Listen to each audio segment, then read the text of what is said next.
You're watching Capital City Sunday. The Harris campaign is claiming the vice president was the winner of Tuesday night's debate, following national polling among debate watchers showing Harris leading Trump.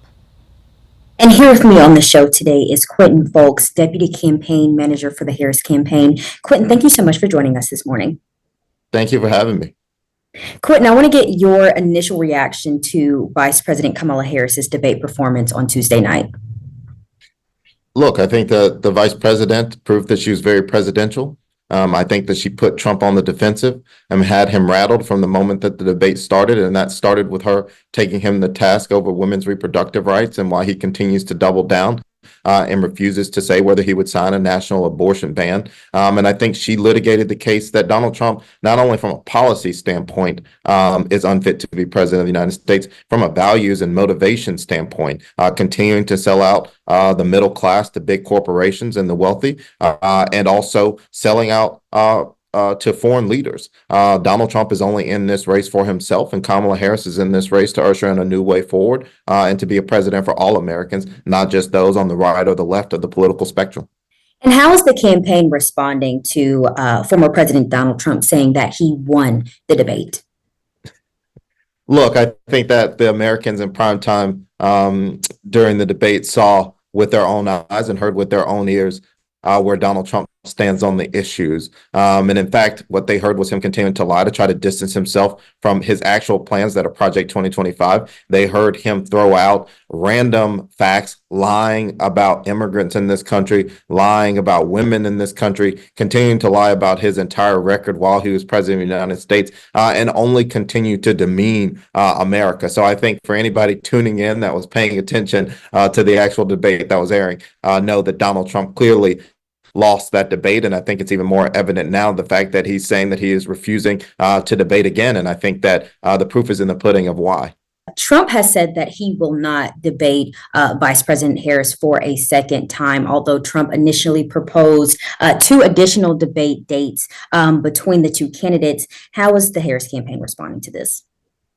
Well, the vice president has said that she believes that the American people deserve to hear from the candidates who are running to be president of the United States again. And so that remains our position. But I think that it is clear why Donald Trump does not want to debate the vice president again. As I mentioned before, he was completely on the defensive. He did not have a message for Americans tuning in. He does not have a vision for this country outside of one that only benefits him, and the fact that he would have complete autonomy and immunity as president of the United States, which would be dangerous to people in this country. And again, he just simply does not care about people living in this country. He only cares about himself. And so it's pretty clear why he does not want to debate the vice president again.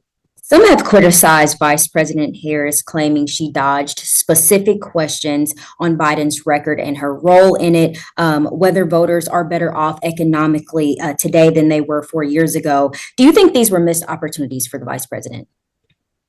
Look, not at all. And I also would push back on the notion that the vice president dodged anything. Look, I think one thing is clear.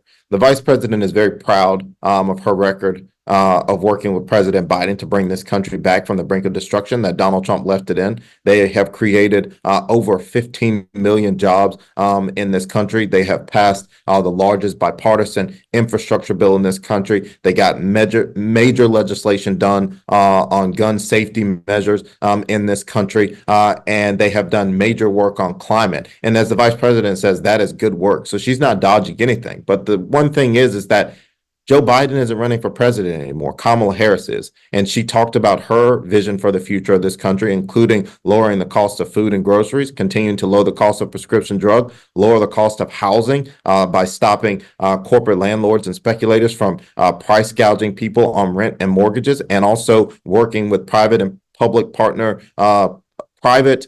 partnerships to build more affordable homes in this country. That is where the vice president's priorities are. And she has made clear with the policy proposals that she's rolled out to date that the middle class will be a priority in her administration. And so the vice president was not ducking anything. And I think that she tackled the issues head on. She knows that there's more work to do, that people across this country still need more help. But she also believes that she can usher in and bring in an opportunity economy where everybody has an opportunity not just to get by, but to get ahead. And that is where her motivation is. And that will be her priority as president of the United States. Quentin Fulks, Principal Deputy Campaign Manager for the Harris campaign. Quentin, thank you so much for joining us this morning. Thank you for having me.